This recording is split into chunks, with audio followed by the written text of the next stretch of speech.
Thank you for tuning in to the Black Political Buzz Network. My name is Laurel.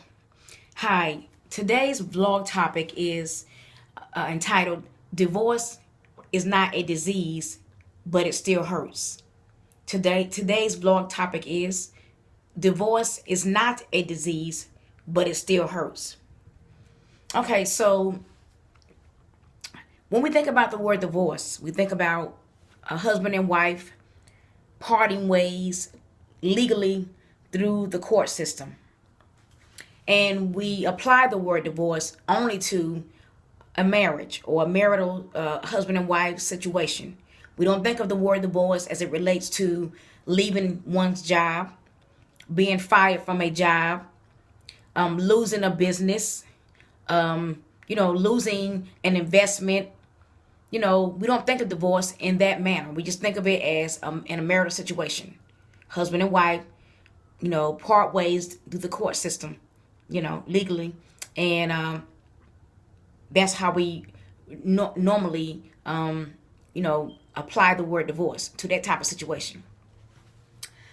And yes, that's the most common way that the word divorce is used in our society.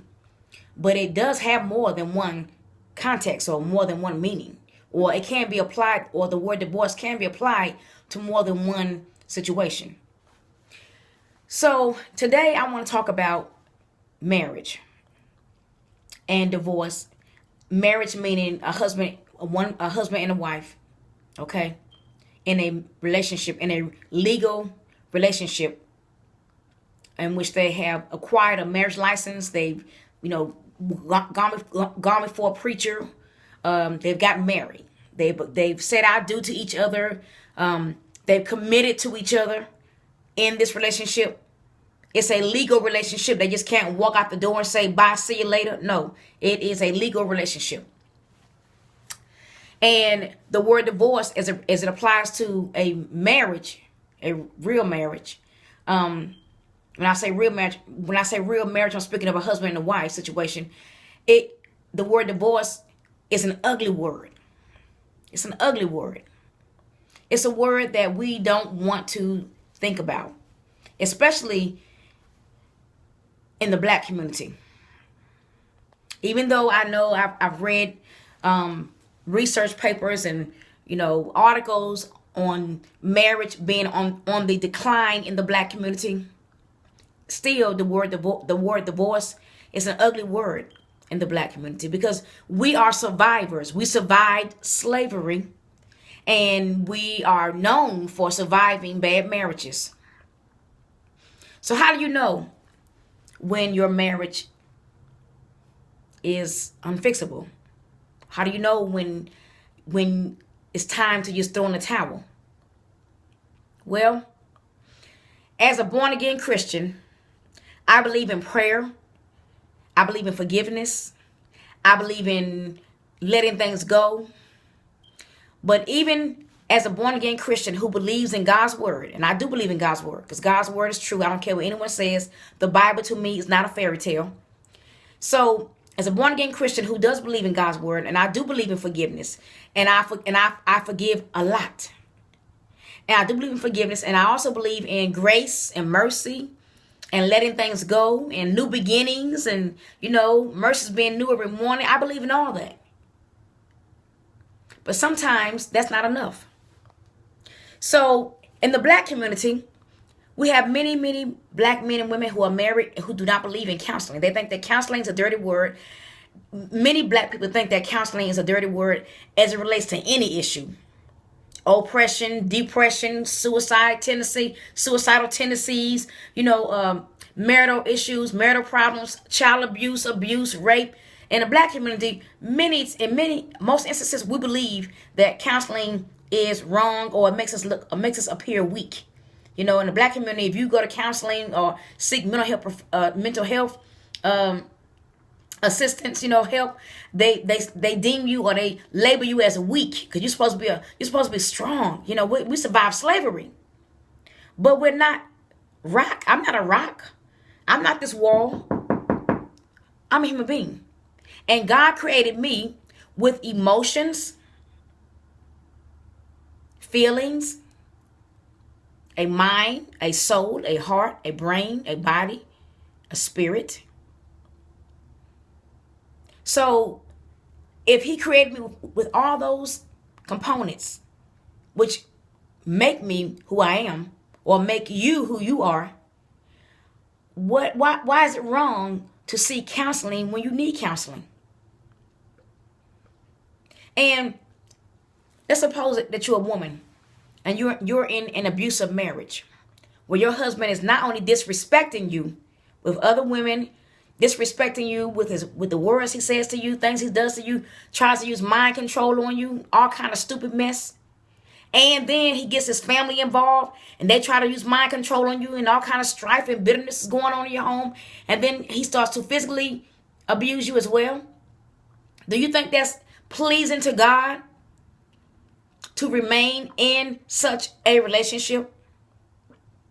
Or do you think, okay, well, I'll just pray my way out of it? Because, sometimes that works, because God's word is true. Don't get me wrong. I will never stop believing in God. But sometimes, realize this right here. Realize this. God gave every human being on this earth a free will. God gave every human being on planet earth a free will. And when you're an adult, you have a free will. So if God gave us a free will,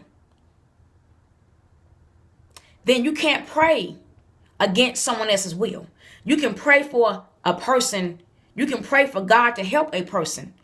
You can pray for God to help a person, but you can't pray against a person's will and think that by praying for that person, it's going to make that person do what you want him or her to do. Because it doesn't work like that. Prayer doesn't work like that. So how do you know when it's time to give up? I say that you should never give up on your marriage. You continue to pray, forgive, release, pray, forgive, release. Don't raise hell at your mate. If they start beating on you, then you need to rethink the situation and, save your life. Save your life from abuse. But you keep hanging in there. If there's no physical abuse there, you keep hanging in there. Now, what about mental and verbal abuse and emotional abuse? That's still abuse. Many women, especially black women, don't think that emotional abuse or verbal abuse or mental abuse is as bad as physical abuse, but it is. It is. It is. If you're married to someone for 10 years or 20 years or 15 years or 30 years, and for 10 years, 15 years, 20 years, 30 years, that man calls you stupid and crazy every day, do you think that you're going to be a sane person or a person who's able to function as well as someone is who's not in that type of environment? So that is considered a form of abuse. I know divorce hurts. I know that God doesn't even honor divorce. God does not even advocate or endorse divorce. But he does say in his word, if you read the Bible, it's in the Bible. He says that God hates divorce. God hates divorce, but he allowed it for the hardness of human beings' hearts. He allowed it for the hardness of our hearts. What does that mean? That means that God, the Spirit of God, will keep talking to your husband, or the Spirit of God will keep talking to your wife about their ways and how they treat their spouse or their mate. But because God gave us all a free will, he can't make that person be kind to you or loving towards you. So then you have a choice to make. Do I stay in a marriage where I'm being brutalized, terrorized, and keep praying and forgiving and trusting in God?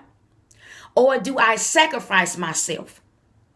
Do I sacrifice myself, as many women, especially black women, as many women have done, sacrifice themselves into an early grave or into the mental health hospital?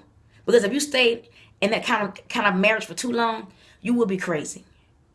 You'll be dead or crazy, or in jail for having murdered your husband or your wife. So divorce it's not a disease. It's not a disease. Divorce is not contagious. There are many black people in the black community who have great marriages. There are many people in the world who have great marriages. I believe in marriage. I believe that marriage can be beautiful if both parties want the same thing. I don't believe that marriage is a bad word. I don't believe that marriage is a bad word or that it's impossible to have a good marriage. I don't believe that, because my grandparents were married for 55 years. My grandparents were married to one another, each other, 55 years before my grandfather passed away. So I believe in a long-term marriage, and it can be successful. It can be successful in the black community, but only if both parties respect each other. Respect is number one. Only if both parties respect each other, because actually love is more important than respect. Excuse me, I'm sorry. Respect is more important than love. Respect is number one, because you can respect somebody and not love them, and you can love someone and not respect them. So to me, respect is more important than love. In human relationships, respect is key. Divorce is not a disease. It's not contagious, but it still hurts. And sometimes, unfortunately, it's necessary. But still keep praying. Don't give up. Keep praying. God hears your prayers. Thank you for tuning in to Black Political Buzz. This is Laurel, and goodbye.